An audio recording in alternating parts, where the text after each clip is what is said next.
नमस्कार, निर्माण आईएएस की रिवीजन सीरीज में आप सभी लोगों का स्वागत है। ये अंतिम दौर का रिवीजन चल रहा है जिसमें हम इकोनॉमिक सर्वे, बजट और इकोनॉमी के कुछ कंसेप्ट आपके साथ डिस्कस कर रहे हैं। ये लास्ट टाइम में जो जो चीजें आपके लिए अति महत्वपूर्ण है, हम सिर्फ उन्हीं मुद्दों की चर्चा कर रहे हैं। ठीक है, तो आइए इसकी शुरुआत करते हैं।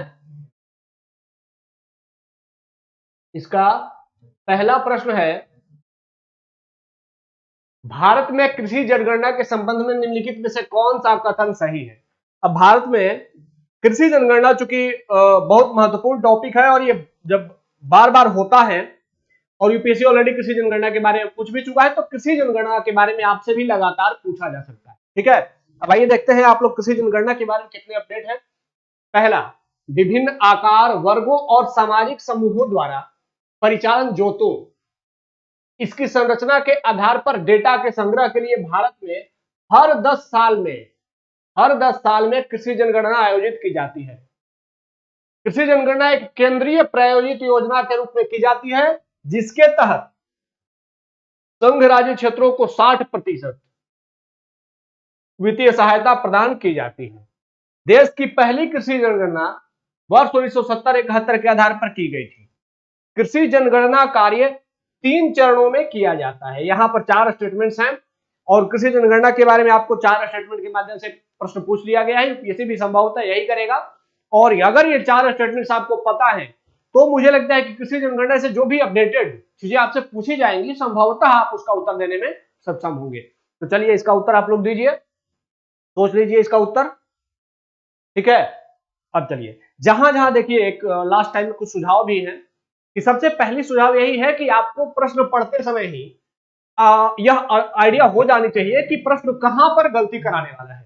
एग्जामिनर क्वेश्चन सेट करते समय कहां गलत करा सकते हैं। जैसे देखिए पहला स्टेटमेंट इतना बड़ा था, लेकिन इतना बड़ा पढ़ते समय हमें सिर्फ एक ही फैक्ट ऐसा नजर आया जहां पर गलत होने की संभावना है, बाकी सब स्टेटमेंट्स थे। तो आपको समझना है कि और यूपीएससी क्या करता है कि बहुत सारे प्रश्नों में सीधे सीधे स्टेटमेंट्स ही डाल देता है। अब बच्चे क्या करते हैं, जैसे यहां पर पढ़ा मैंने कि विभिन्न आकार, क्या कहीं आकार तो गलत नहीं है, वर्ग, कहीं वर्ग तो गलत नहीं है, सामाजिक समूह ये तो गलत नहीं है। ऐसे अगर सोचने लगेंगे तब तो आप यूपीएससी के प्रश्नों का उत्तर ही नहीं कर पाएंगे और संभवतः यूपीएससी भी ऐसे ही लोगों को अटकाने के लिए बहुत सारे ऐसे स्टेटमेंट्स दे देता है जिसमें बच्चे स्टेटमेंट्स में अटक करके रह जाते हैं। तो पूरा पढ़ने के बाद आपको यहां पर सीधे दिख रहा है कि हर 10 साल में एक फैक्ट है। क्या यह फैक्ट सही है? अगर सही है तो बस यहीं पर गलत होने की संभावना है, बाकी के स्टेटमेंट्स में कहीं गलत होने की संभावना लगभग नगण्य होती है। ठीक है, तो ये चारों स्टेटमेंट्स आपने देख लिए होंगे। अब इसको जान लेते हैं कि भारत में कृषि जनगणना के बारे में डेटा क्या कहता है। यहां देखिए बताया जा रहा है कि भारत में ये सब हर 5 साल में कृषि जनगणना आयोजित की जाती है। तो भारत में प्रत्येक 5 साल में कृषि जनगणना आयोजित की जाती है। ये डेटा आपके बारे में अपडेट हो जानी चाहिए।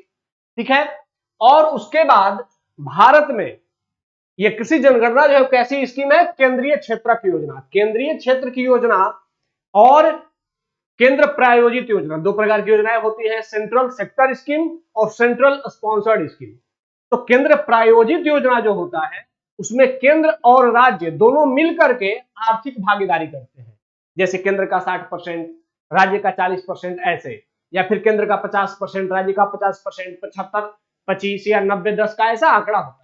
लेकिन केंद्र और राज्य दोनों जब मिल करके करते हैं, किसी योजना का संचालन करते हैं, तो उस योजना को हम कहते हैं केंद्र प्रायोजित स्कीम, केंद्र प्रायोजित योजना। लेकिन अगर किसी योजना की पूरी फंडिंग केंद्र सरकार जब करती है तो उसे कहते हैं केंद्रीय क्षेत्रक योजना, सेंट्रल सेक्टर स्कीम।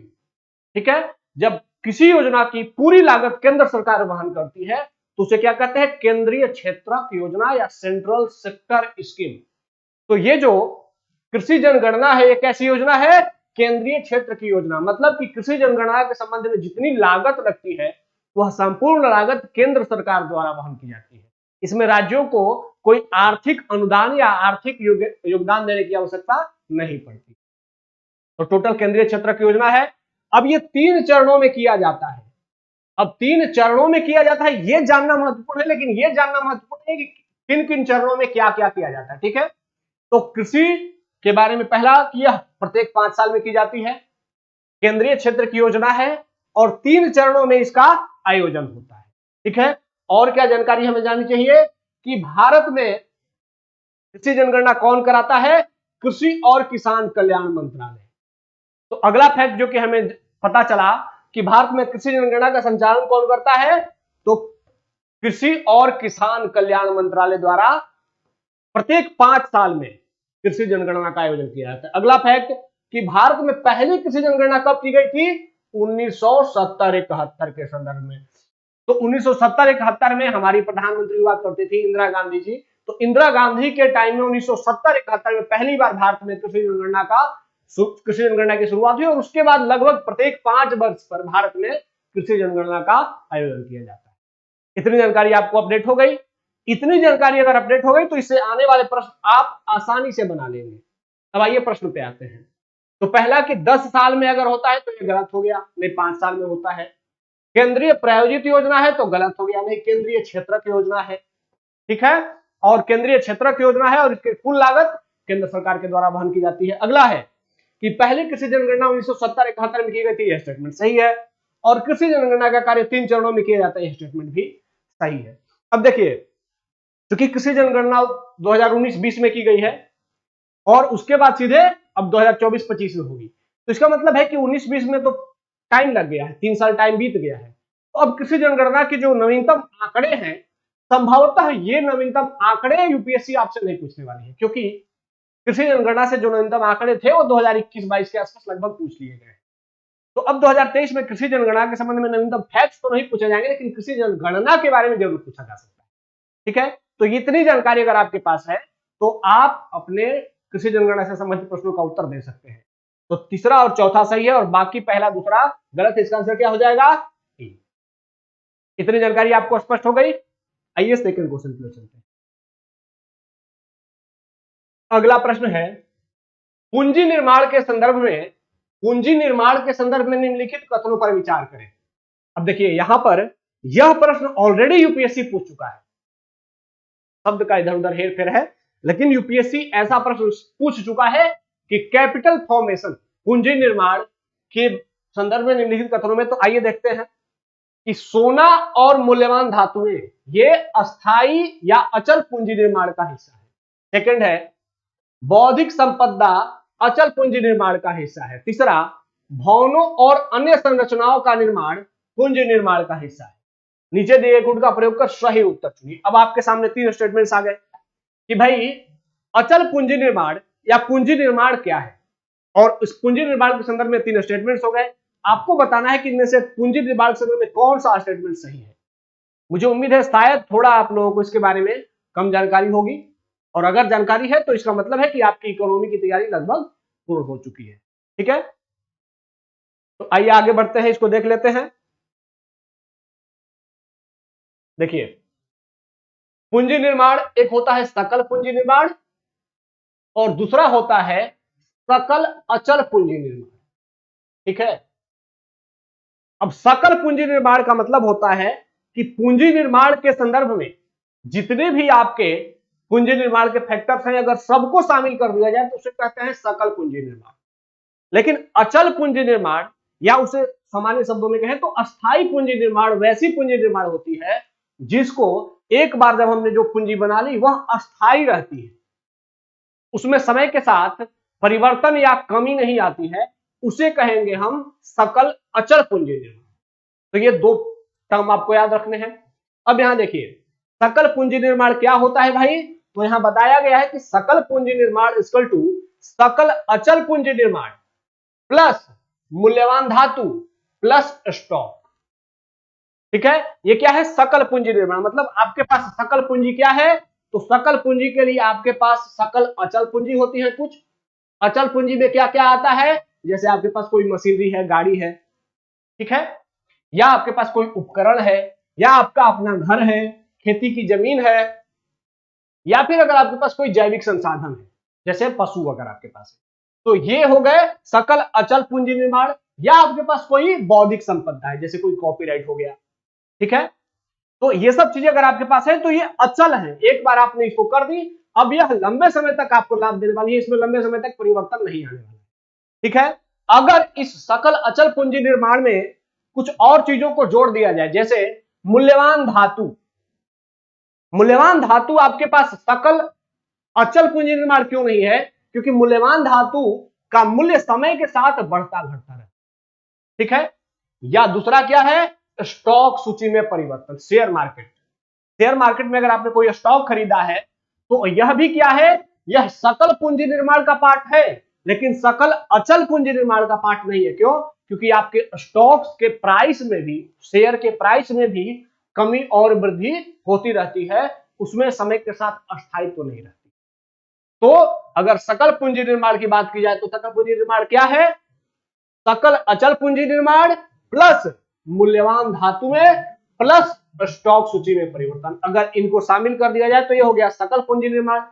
अब अगर आपसे पूछ लिया जाए कि सकल अचल पूंजी निर्माण क्या है, अभी तो हमने जाना कि सकल पूंजी निर्माण क्या है, अब हम जानेंगे कि सकल अचल पूंजी निर्माण क्या है।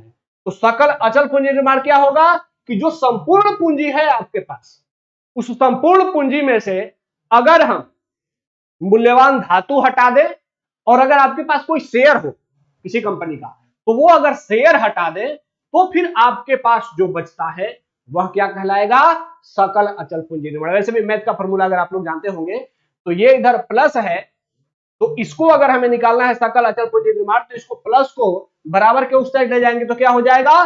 सकल पूंजी निर्माण में से माइनस हो जाएगा, ठीक है। तो सकल अचल पूंजी निर्माण क्या है? सकल अचल पूंजी निर्माण का मतलब है सकल पूंजी निर्माण माइनस मूल्यवान धातु माइनस स्टॉक इक्वल टू सकल अचल पूंजी निर्माण। चीजें क्लियर हो गई? अब ये एग्जैक्टली यूपीएससी पूछेगा, बस आपको कंटेक्स्ट और उसकी भाषा समझ लेनी है।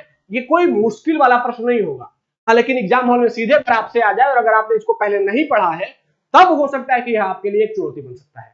लेकिन मुझे लगता है कि अब आपके लिए सकल पूंजी निर्माण और सकल अचल पूंजी निर्माण अब चुनौती बनने वाला नहीं है, ठीक है।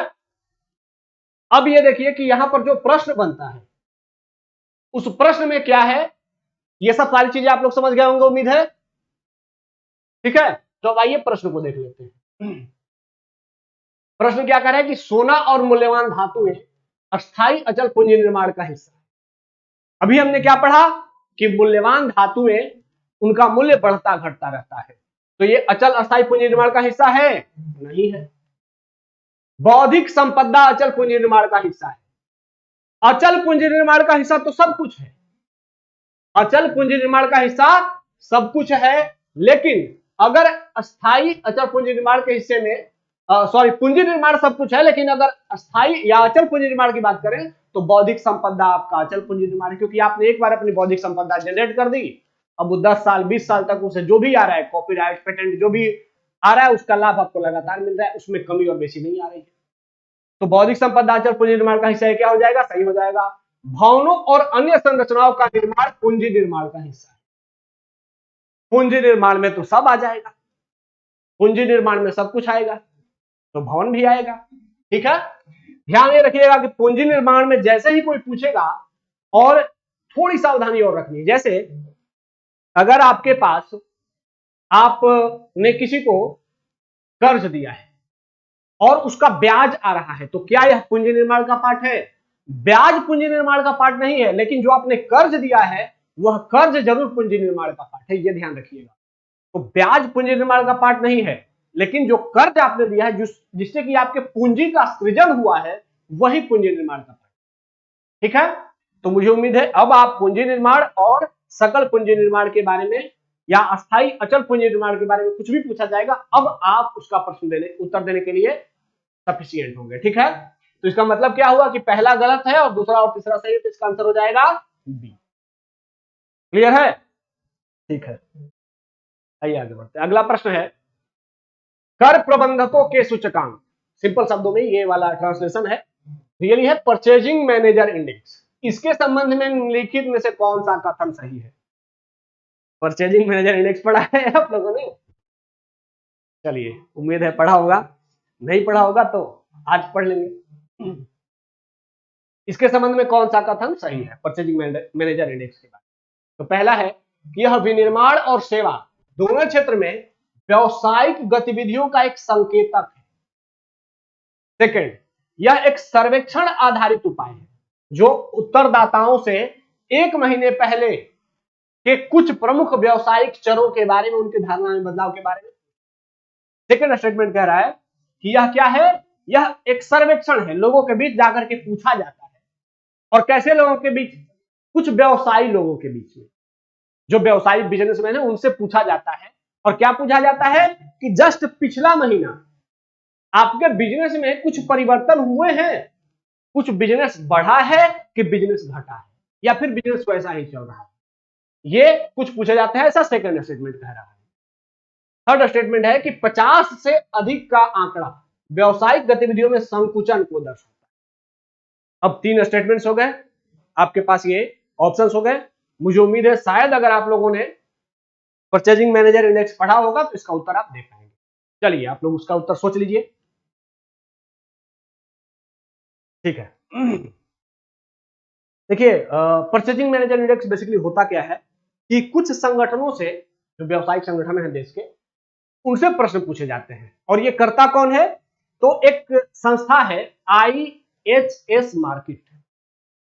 यह एक संस्था है, उसका नाम है IHS मार्केट।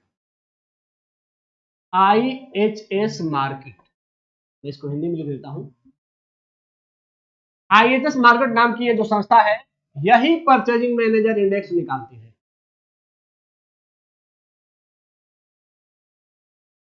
ठीक है, और इस इंडेक्स में यह संस्था क्या करती है, जो देश के प्रमुख व्यवसायी लोग हैं, जो व्यवसायी वर्ग है, व्यवसायियों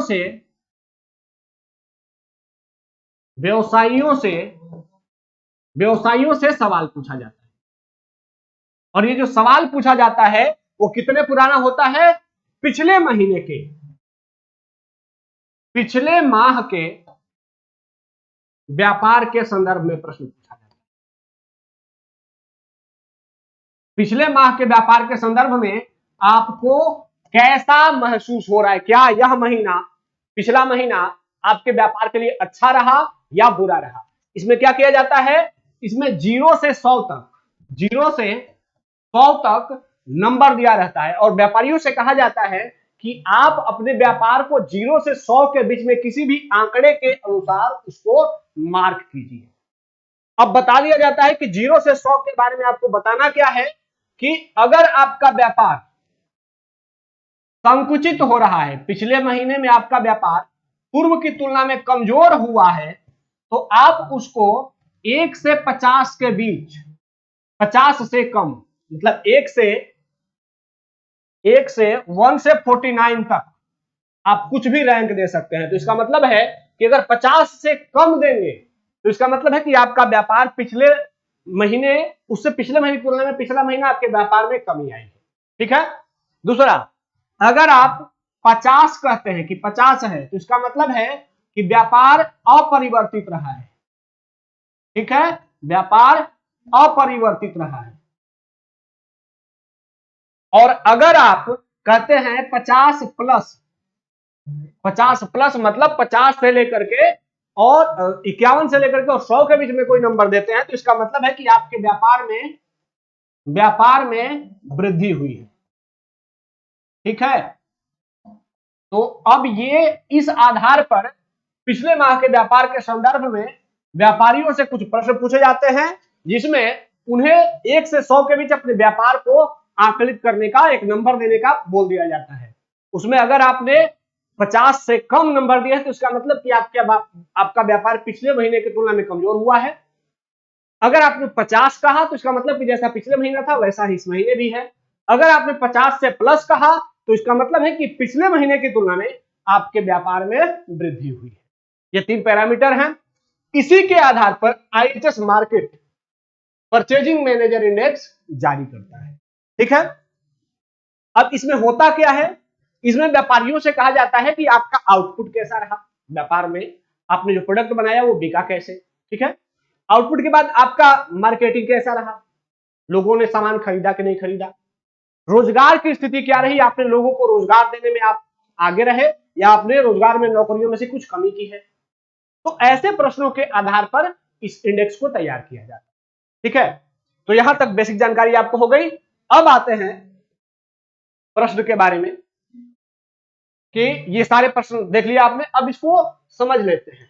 यहां पे कुछ है कि 50 से ऊपर का आंकड़ा व्यवसायिक गतिविधि में विस्तार और 50 से नीचे कुछ भी संकुचन को दर्शाता है। ये आप क्लियर समझ गए हैं।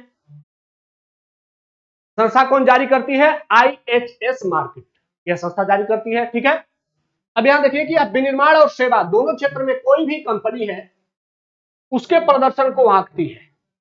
तो विनिर्माण और सेवा दोनों गतिविधियों का संकेतक मापा जाता है। दूसरा, यह सर्वेक्षण आधारित उपाय है, सर्वेक्षण करके इसका आंकड़ा निकाला जाता है।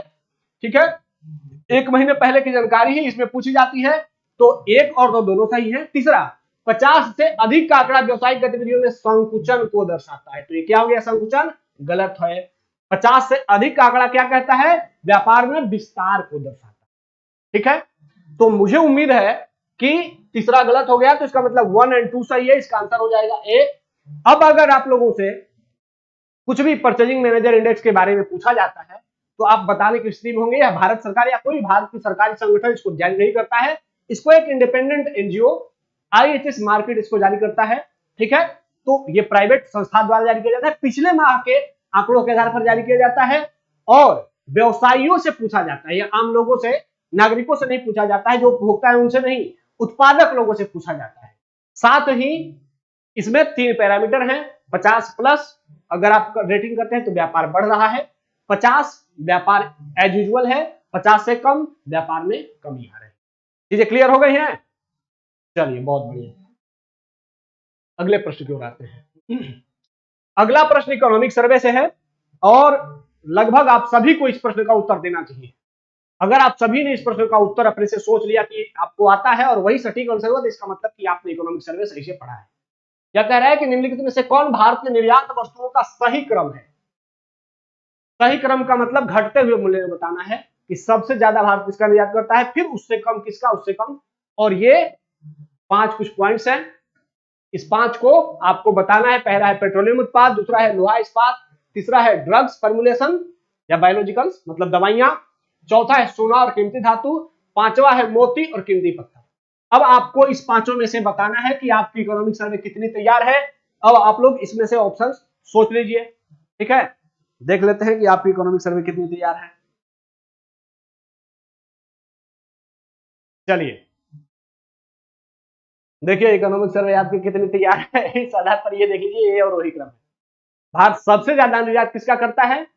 पेट्रोलियम उत्पाद का, रिफाइनरी उत्पाद का। ठीक है, तो ये पहला है, उसके बाद सोना और कीमती पत्थर का, उसके बाद लोहा और इस्पात, और अब की बार चौथे नंबर पर आ गया है औषधि निर्माण और दवाइयां।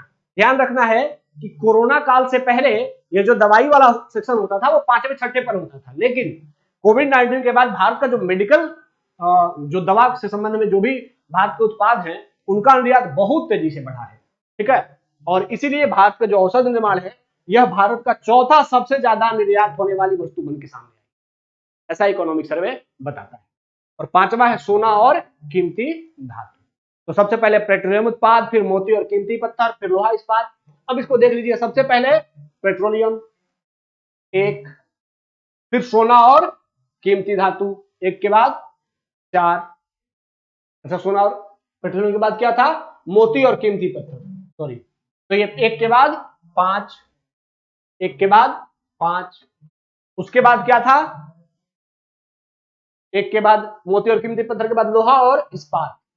तो लोहा और इस्पात किस पर है? 2 पर, 1 5 फिर 2, उसके बाद क्या है? मोती और कीमती पत्थर के बाद क्या है? लोहा इस्पात के बाद औषधि निर्माण।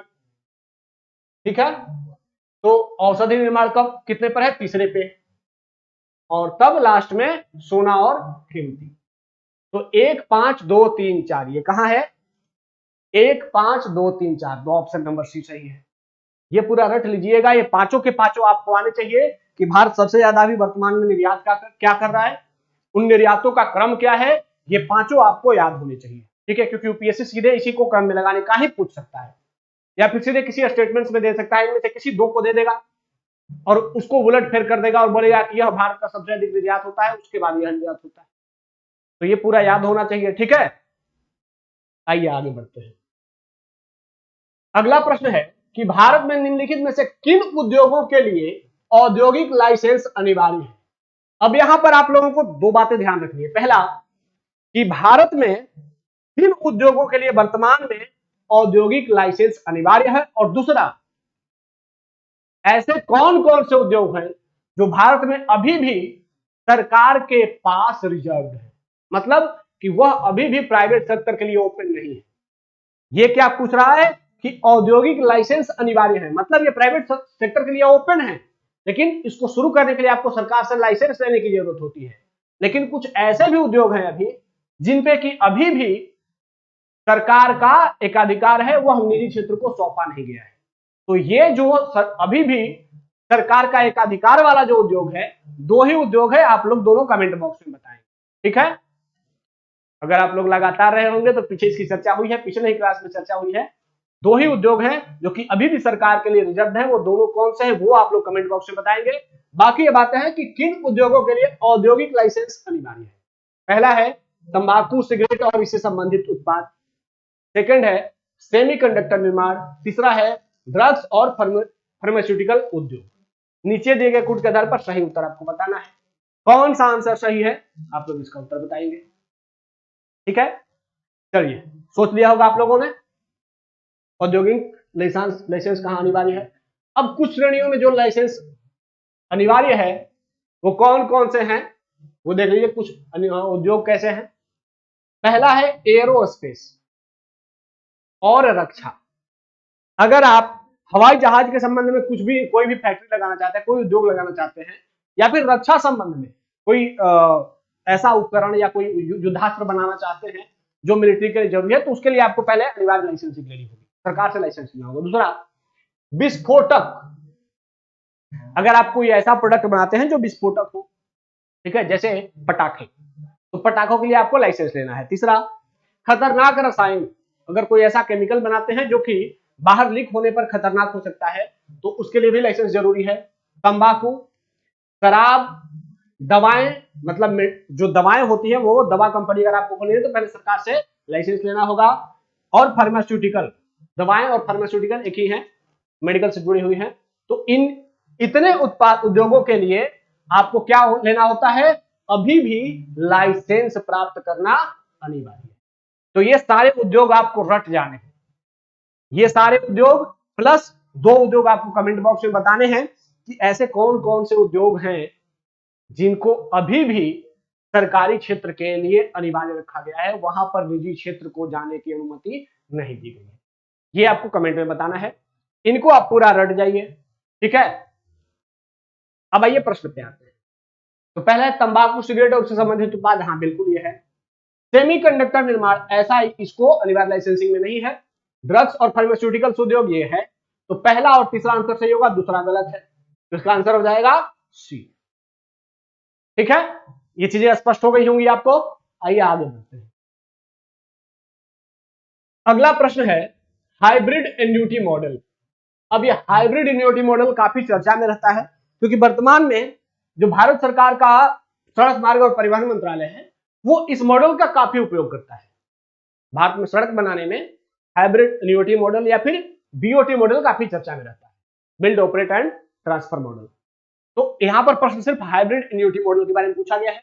आपका होमवर्क क्या है कि आप लोग और भी भारत में अवसंरचना निर्माण से संबंधित जो भी मॉडल है उन मॉडल को जरूर देख लेंगे, ठीक है, क्योंकि पिछली बार यूपीएससी ने बीओटी मॉडल पूछ रखा है, इस बार हो सकता है हाइब्रिड एन्युटी मॉडल पूछ लिया जाए। तो ये क्या है इसके बारे में देखना है। ये पीपीपी मॉडल है, पब्लिक प्राइवेट पार्टनरशिप का मॉडल है, जिसमें हाइब्रिड एन्युटी मॉडल। तो इसकी क्या विशेषता यह जानना है। पहला कि भुगतान की लागत के मुआवजे को संरचना के प्रदर्शन को अलग करना, अनुबंध प्रदान करते समय इसमें प्रतिस्पर्धी बोली का अभाव, उपरोक्त में से कौन सा सही है। अब दो स्टेटमेंट है कि जब आप अनुबंध प्रदान करते, किसी कंपनी को लाइसेंस देते हैं, तो लाइसेंस देने से पहले इसमें कोई बोली नहीं लगाई जाती है कि किस कंपनी ने सबसे अच्छा सस्ता बोली लगाया उसको लाइसेंस दिया हमने, ऐसा नहीं होता है। आप अपनी इच्छा से लाइसेंस दे देते हैं, ऐसा सेकंड स्टेटमेंट कह रहा है। अब आपको बताना है कि कौन सा स्टेटमेंट इसके बारे में सही है, ठीक है। चलिए अब जान लेते हैं। ध्यान ये रखना है कि वर्ष 2016 में 100% केंद्रीय क्षेत्र के वित्त पोषण के साथ हाइब्रिड वार्षिक पीपीपी मॉडल की शुरुआत हुई। भारत में हाइब्रिड मॉडल की शुरुआत वर्ष 2016 में इसको स्टार्ट किया गया। और अब इसके बारे में जान लेते हैं कि इस मॉडल के तहत शुरू में सीवेज ट्रीटमेंट, जो सीवेज था उसके ट्रीटमेंट प्लांट लगाने की शुरुआत हुई। फिर उसके बाद अन्य इंफ्रास्ट्रक्चर परियोजना में इसकी शुरुआत की गई। अब ये मॉडल क्या है भाई? तो सबसे पहले कि पूंजीगत लागत का 40% निर्माण पूरा होने पर भुगतान किया जाएगा, जबकि शेष 60% लागत का भुगतान परियोजना के कार्यकाल पर परिसंचालन और रख रखाव लागत खर्चों के वार्षिकी के रूप में किया जाएगा। मतलब कि केंद्र सरकार कहती है कि आइए, हमारा ये प्रोजेक्ट है, ये रोड बनाना है, सड़क बनाना है, आपको अगर इसमें इंटरेस्ट है तो आप बोली लगाइए। ठीक है, जो भी कंपनी सस्ता बोली लगाती है कि हम इसको बना करके दे देंगे, सरकार कहती है ठीक है, इतना पैसा जो आपने बोली लगाया है उतना पैसा हम आपको देंगे इसको तैयार करने के लिए, रोड को तैयार करने के लिए। लेकिन देने की एक शर्त है कि कुल का 40% हम आपको तब देंगे जब आप परियोजना का कार्य पूरा कर देंगे, तो उसी दिन हम आपको 40% पैसा दे देंगे। ठीक है। दूसरा कि अगर ये कंस्ट्रक्शन आप कर रहे हैं और इसकी उम्र निर्धारित की गई है कि 20 साल तक सड़क बनी रहेगी, और या फिर 5 साल, जैसे हम एग्जांपल लेते हैं कि 5 साल सड़क बनी रहेगी, 5 साल तक सड़क में बहुत समस्या नहीं आएगी, नहीं टूटेगी, तो अब जो 40% तो हमने जैसे ही सड़क बनाया उसी दिन दे दिया आपको, लेकिन अगला 60% पैसा हम आपको धीरे धीरे इंस्टॉलमेंट में देते रहेंगे, यह देखते हुए कि आपका सड़क जितने टाइम के लिए बनाया गया है उतना टाइम चलता है कि नहीं चलता है। अगर उतना टाइम चल गया तो जितना साल पूरा होता ही आपको पूरा पैसा आपको वापस दिया जाएगा, और अगर टूट गया बीच में तो उसी पैसे से निकाल करके आपको रिपेयरिंग करवानी होगी। ठीक है, तो यह एक इंफ्रास्ट्रक्चर डेवलपमेंट का पीपीपी मॉडल है, जिसमें कि हाइब्रिड इनोवेटिव मतलब ये बोली भी लग जाती है और साथ ही आप सरकार एक ही बार में सारा पैसा नहीं देती है, हाइब्रिड रूप से धीरे धीरे किस्तों में वो पैसे देती है। ठीक है, तो इससे क्या होता है कि कंपनियों पर दबाव रहता है कि प्रोडक्ट तो एक जल्दी बनाएं ताकि जल्दी से हमें 40% पैसा मिल सके, साथ ही क्वालिटी के साथ बनाएं ताकि समय के साथ जब क्वालिटी का टाइम पूरा हो तो हमारा पूरा पैसा मिल सके। इसीलिए यह एक बेहतर मॉडल माना गया है पब्लिक प्राइवेट पार्टनरशिप डेवलपमेंट के लिए। ठीक है, तो ये आपने इतना जान लिया। अब इसका प्रश्न पे जान लेते हैं कि प्रश्न क्या कह रहा है। तो भुगतान की लागत के मुआवजे को संरचना के प्रदर्शन से अलग नहीं है। अगर आपके संरचना का प्रदर्शन खराब रहा तो आपके भुगतान की लागत काट ली जाएगी, पहला गलत है। दूसरा, अनुबंध करते समय प्रतिस्पर्धी बोली का अभाव नहीं होता है, बल्कि प्रतिस्पर्धी बोली लगा करके और फिर आपको कॉन्ट्रैक्ट दिया जाता है। तो दोनों के दोनों स्टेटमेंट क्या है? गलत। तो कौन सा सही है? तो कोई सही नहीं है, दोनों के दोनों स्टेटमेंट गलत है। चीजें क्लियर है? अब तो कोई समस्या इसमें नहीं आएगी, हाइब्रिड इनोवेटिव मॉडल है। ठीक है, फिर भी आप लोग एक बार इसका जो और अन्य मॉडल है पीपीपी परियोजना के संदर्भ में उसको जरूर देख लीजिए। ठीक है, आइए अगले प्रश्न की ओर चलते हैं। अगला प्रश्न है, आईपीआर संवर्धन और प्रबंधन के लिए सेल, मतलब ये फुल नेम है सीपम का, निम्नलिखित में से किसके अंतर्गत एक व्यवसायी निकाय है? पहले तो ये जानना है कि सीपम है क्या भाई। सेकंड, कि सीपम किस मंत्रालय के अंतर्गत कार्य करता है या किस विभाग के अंतर्गत कार्य करता है। ठीक है, तो क्या कह रहा है? आईपीआर संवर्धन और प्रबंधन के लिए सेल, मतलब कि देश में आईपीआर के प्रबंधन के लिए यह एक सेल बनाया गया है, किस मंत्रालय के अंतर्गत काम करता है। आप लोग कमेंट में इसका आंसर सोच लीजिए। ठीक है, मुझे उम्मीद है आप लोगों ने सोच लिया होगा। तब आइए इसका आंसर देख लेते हैं कि सीपम जो है यह निम्नलिखित कार्य करने का, इसको क्या क्या कार्य दिया गया है कि केंद्रीय रणनीति तैयार करके, और जो आईपी है देश में, जब आप आईपी कोई भी प्रोडक्ट जब तैयार करते हैं,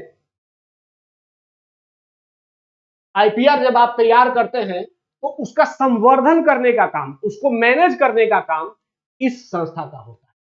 जैसे अगर आपने कोई नया प्रोडक्ट डिजाइन किया और डिजाइन करने के बाद उस प्रोजेक्ट को आपने रजिस्टर्ड करा दिया सरकार, ठीक है, तो वो आईपीआर सेल क्या करेगा? आपको प्रोडक्ट को रजिस्टर्ड कराने में हेल्प करेगा, साथ ही उससे जुड़े हुए कॉपीराइट या फिर जो पेटेंट हैं, इसमें जो भी सहायता आपको दी जा सकती है वह संस्था, सीपम जो संस्था है वह आपको उपलब्ध कराएगी। ठीक है, तो इससे क्या होता था, पहले क्या होता था कि भारतीय लोग कोई प्रोडक्ट तो बना लेते थे, लेकिन उन्हें पता ही नहीं होता था कि इसको पेटेंट कराना है, कॉपीराइट प्राप्त करना है। तो प्रोडक्ट बनाते थे, कोई दूसरा व्यक्ति उसका प्रोडक्ट का फायदा उठा ले जाता था। ऐसे बहुत सारे यूरोपीय और अमेरिकी लोगों ने किया है। भारत का जो ओरिजिनल प्रोडक्ट भारत का होता था उसका वो लोग कॉपीराइट करा लेते थे। लेकिन अब ये सेल बनाया गया सिपम कि अगर भारतीय कोई प्रोडक्ट बनाता है तो उसी भारतीय के नाम पर यह संस्था उसको हेल्प करेगी कि आपका प्रोडक्ट जो है उसको रजिस्टर्ड कराना है, ठीक है, उसका कॉपीराइट करवाना है, उसका पेटेंट कराना है, ताकि कोई दूसरा उसका पेटेंट नहीं करा सके और आपको आपके मेहनत का उचित मूल्य मिल सके। ठीक है। दूसरा कि राज्य स्तरीय जो एजेंसियां हैं या भारत सरकार के जो अलग अलग मंत्रालय हैं, अलग अलग जो उद्योग हैं, उन सबके साथ मिलकर के और अंतर्राष्ट्रीय एजेंसियों के साथ मिलकर के समन्वय स्थापित करना। मतलब कि भारत में किसी प्रोडक्ट को कॉपीराइट मिला और वो सेम प्रोडक्ट अगर कहीं दुनिया के दूसरे उसमें कॉपीराइट करवा रहा है कोई दूसरा व्यक्ति, तो किसी इंटरनेशनल एजेंसी से, मुख्य रूप से WTO से संपर्क करना, ठीक है, या वाइपो से संपर्क करना, वर्ल्ड इंडस्ट्रियल ट्रेड ऑर्गेनाइजेशन से, कि भाई देखिए ये भारत का ओरिजिनल प्रोडक्ट है, आपके यहाँ कोई दूसरा देश में कोई व्यक्ति करा रहा है, वह भारत से देख करके गया है और फिर वहां करवा रहा है, तो वो फ्रॉड है, उसको रोकिए। IP सेल की स्थापना करना था कि देश भर में जो भी लोग हैं वो IP सेल से अपने प्रोडक्ट को रजिस्टर्ड करवा सके। देश भर के स्कूलों, कॉलेज और विश्वविद्यालय में IPR के बारे में जागरूकता अभियान चलाना। तो ये सब सारे काम हैं किसके? सिपम के। ठीक है। अब यह किस मंत्रालय के अंतर्गत कार्य करता है? तो यह मंत्रालय कौन सा है? सिपम के बारे में पूरी जानकारी हो गई आप लोगों को। ठीक है। अब यह किस मंत्रालय के अंतर्गत कार्य करता है? तो भाई यह किससे जुड़ा हुआ है? उद्योग से जुड़ा हुआ है, सेवा से जुड़ा हुआ है। कोई भी आप प्रोडक्ट बनाते हैं तो उद्योग से जुड़ा, तो ये उद्योग संवर्धन और आंतरिक व्यापार विभाग इसके अंतर्गत आता है। ठीक है। उद्योग संवर्धन और आंतरिक व्यापार विभाग इसके अंतर्गत आता है, यह विभाग के अंतर्गत आता है। ठीक है। तो इसीलिए ध्यान रखना है कि सिपम किस विभाग के अंतर्गत आने वाला सेल है? उद्योग संवर्धन और आंतरिक व्यापार विभाग के अंतर्गत आने वाला। उसका कार्य क्या है ये आप सभी लोगों ने, ठीक है। आइए आगे बढ़ते हैं। अगला प्रश्न है, निम्नलिखित कथनों पर विचार करें। रिसिप्ट, रसीदें जो सरकार की वित्तीय संपत्तियों को दायित्व उत्पन्न करती हैं या कम करती हैं, और पहला, दूसरा, इनमें भारतीय रिजर्व बैंक और वाणिज्यिक बैंक और अन्य वित्तीय संस्थाओं से उधार शामिल है। प्राप्त रसीदें जो सरकार द्वारा वसूली नहीं की जा सकती हैं, इनमें विदेशी सरकार और अंतर्राष्ट्रीय संगठनों को प्राप्त ऋण और केंद्र सरकार द्वारा दिए गए ऋणों का पुनर्भुगतान भी शामिल है। अब कह रहे हैं कि केंद्रीय बजट का जो पूंजीगत प्राप्ति होती है उसमें इनमें से कौन सी शामिल है? कौन शामिल है पूंजीगत प्राप्ति में? चारों में से कौन कौन शामिल है? अब हम सभी जानते हैं कि केंद्र सरकार के बजट में दो प्रकार की प्राप्तियां होती हैं। पहली होती है पूंजीगत, बजट में पूंजीगत प्राप्तियां, और दूसरा होता है राजस्व प्राप्तियां। तो पूंजीगत प्राप्ति में क्या शामिल होती है और राजस्व प्राप्ति में क्या शामिल होती है? देखिए राजस्व प्राप्ति में क्या है भाई कि प्राप्त रसीद अगर केंद्र सरकार ने कोई क्या किया, कोई अगर फाइन लिया आपसे किसी कार्य के लिए, उसके लिए रसीद दिया, तो वो रसीद, फाइन जो आपसे लिया, वह कैसी आय मानी जाएगी? वह राजस्व आय मानी जाएगी, और इसकी सरकार द्वारा वसूली नहीं की गई। अब एक बार आ गया, वो बार बार वसूली नहीं होगी। दूसरा कि सरकार द्वारा करों और गैर कर स्रोत जैसे कि ब्याज, निवेश पर जो लाभांश हुआ आपकी कंपनी से, जो सरकारी कंपनी से जो लाभ आया वह, तो ब्याज से जो लाभ आया, निवेश से जो आपको लाभ आया, और करों से जो लाभ आया, इन तीनों से जो लाभ आता है उसको क्या कहते हैं? राजस्व प्राप्ति। और पूंजीगत प्राप्ति क्या होता है? ऐसी रसीदें जो सरकार की देनदारी सृजित करती है। देनदारी सृजित करती का मतलब कि अगर आपने कोई रसीद काटा कि चलिए हमने आपसे इतना पैसा लिया, लेकिन हमें अगर भविष्य में लौटाना भी है, अगर वो पैसा लौटाना है तो उसको कहेंगे पूंजीगत आय। अगर पैसा नहीं लौटाना है तो वो क्या कहलाएगा? राजस्व आय। लेकिन अगर लौटाना है तो कहा जाएगा पूंजीगत आय। ठीक है। तो आपकी देनदारी सृजित करती है या वित्तीय संपत्तियों को कम करती है, या फिर जैसे कि आपने कंपनी का शेयर बेच दिया, ठीक है, तो कंपनी का जब शेयर बेच दिया तो इससे क्या हुआ? आपको पैसा तो मिला, पूंजी आपके पास आई, बहुत बड़ी अमाउंट आ गई, लेकिन आपकी परिसंपत्ति कम हुई। तो इससे भी जो आपकी आय आई, वित्तीय परिसंपत्ति को कम करने से, इन आयों को भी क्या कहेंगे? पूंजीगत प्राप्ति। अब जैसे भारतीय रिजर्व बैंक और वाणिज्यिक बैंकों और अन्य वित्तीय संस्थाओं से सरकार ने उधार लिया, तो भाई उधार तो आपको लौटाना है ना, तो किसी भी संस्था से सरकार ने अगर उधार लिया तो वो कैसी आय मानी जाएगी?